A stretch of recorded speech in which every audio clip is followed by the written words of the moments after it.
High, আমি Priyanka's cooking passion চ্যানেলে আপনাদের সবাইকে স্বাগত। আজ আমি আপনাদের সাথে দারুণ একটা রেসিপি শেয়ার করব, কাঁচা আম দিয়ে চিড়ে ভাজা। আপনারা বাড়িতে অবশ্যই এইভাবে একবার চিড়ে ভাজাটা বানিয়ে দেখবেন। চায়ের সন্ধ্যায় কিংবা সকালের ব্রেকফাস্টে পুরো জমে যাবে। বাচ্চা থেকে বড় সবাই খুব পছন্দ করবে। তাহলে চলুন দেরি না করে শুরু করা যাক আমার আজকের এই রেসিপিটি। এই রেসিপিটি বানানোর জন্য সবার প্রথমে কি কি লাগছে দেখে নিন। আমি এইখানে ছোট বাটির 1 বাটি বড় দানা চিড়ে নিয়েছি, আর নিয়েছি একটা কাঁচা আম, মিডিয়াম সাইজের একটা আম নিয়েছি, আর নিয়েছি কিছুটা পরিমাণে চীনাবাদাম, আর নিয়েছি চালের গুঁড়ো। এই চালের গুঁড়োটা কিন্তু বাড়িতেই তৈরি করা। এখান থেকে আমি পরিমাণ মতো চালের গুঁড়ো ব্যবহার করব। আর লাগছে বেসনটাকেও আমি পরিমাণ মতো ব্যবহার করব। এবার আমি আমটাকে কেটে নেব। তার জন্য আমি আমটাকে ভালোভাবে ধুয়ে নিয়েছি। এবার আমি আমের চালটাকে ছুলে নিয়ে আলু ভাজার মতো সরু সরু করে কেটে নেব। এখানে আমি আমটাকে ছোট ছোট করে আলু ভাজার মতো করে কেটে নিলাম। এভাবেই কিন্তু আমটাকে ছোট ছোট করে কেটে নিতে হবে। এবার আমি এর মধ্যে দিয়ে দিচ্ছি 1 চামচ মতো চালের গুঁড়ো।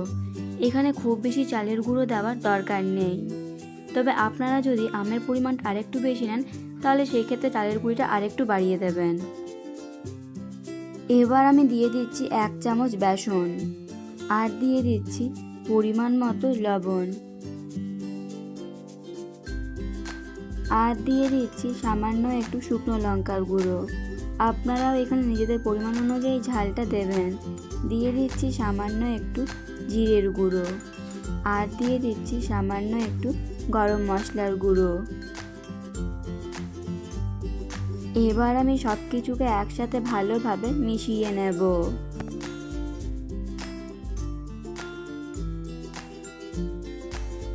এখানে কিন্তু এইগুলোকে জল দিয়ে মেশাতে যাবেন না।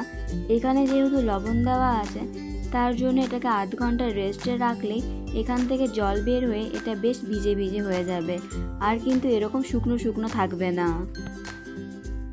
এবার আমি এটাকে আধ ঘন্টার জন্য রেস্টে রেখে দেবো, আর মাঝে মাঝে এইভাবে একটু নাড়াচাড়া করে দেব। কড়াইয়ের মধ্যে আমি 2 চামচ সাদা তেল দিয়ে আগে থেকে গরম হতে বসিয়ে দিয়েছিলাম। এবার আমি তেলের মধ্যে দিয়ে দিলাম কারি পাতা, চীনাবাদাম। এবার আমি এগুলোকে হালকা একটু ভেজে নেব। আপনারা এইখানে নিজেদের পছন্দ অনুযায়ী যে কোনো ড্রাই ফ্রুটস ব্যবহার করতে পারেন। এইগুলোকে বেশ ভালো করে ভেজে নিলাম। এবার আমি এর মধ্যে দিয়ে দিচ্ছি এই বাটিটার 2 বাটি চিড়ে। এবার আমি সব কিছুকে একসাথে ভালোভাবে মিশিয়ে নেব।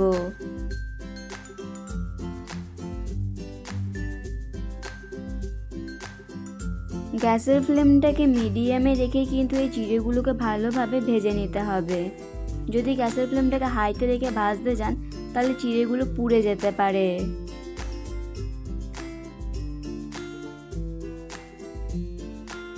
এবার আমি চিড়েগুলোকে ভালোভাবে লালচে করে ভেজে নেব।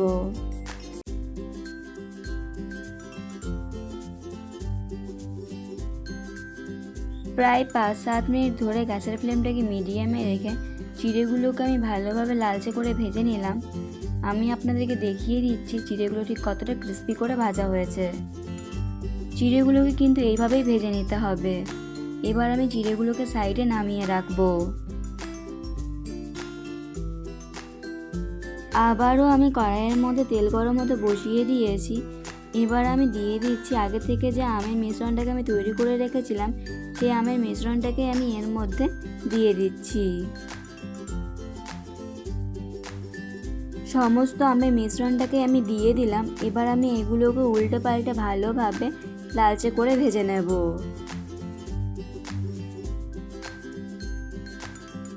আপনি যদি আমার চ্যানেলে নতুন হয়ে থাকেন তাহলে ভিডিওটি দেখতে দেখতেই আমার চ্যানেলটিকে সাবস্ক্রাইব করুন এবং পাশে থাকা বেল আইকনটি অন করে দিন আর নতুন নতুন ভিডিওর আপডেট পাওয়ার জন্য।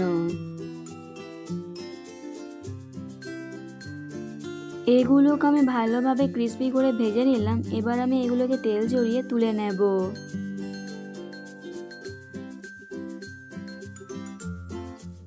আগে থেকে ভেজে রাখা চিড়েগুলোকে আমি একটা প্লেটের মধ্যে নিয়ে নিয়েছি। এবার আমি এর মধ্যে দিয়ে দিচ্ছি ভাজা আমগুলোকে।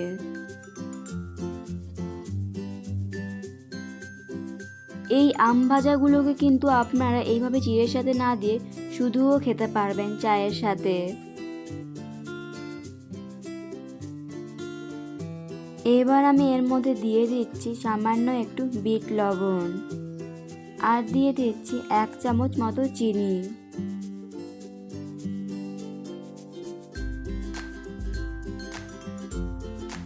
যাতে একটু টক ঝাল মিষ্টি ফ্লেভার আসে সেই জন্যই আমি এখানে চিনিও দিয়ে দিলাম। তবে খুব বেশি চিনি দেবেন না, অল্প একটু চিনি দিলেই হবে।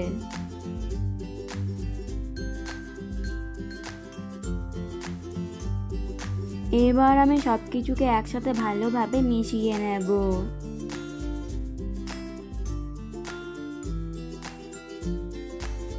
তৈরি হয়ে গেল আম চানাচুর দিয়ে চিড়ে ভাজা। অবশ্যই আপনারা এইভাবে একবার চিড়ে ভাজা বাড়িতে বানিয়ে দেখবেন। বানানো যেমন সহজ, খেতে তেমনই দুর্দান্ত হয়।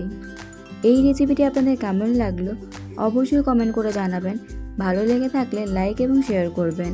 এরকমই আর নতুন নতুন ভিডিওর আপডেট পাওয়ার জন্য প্রিয়াঙ্কা কুকিং প্যাশন চ্যানেলটিকে সাবস্ক্রাইব করতে ভুলবেন না।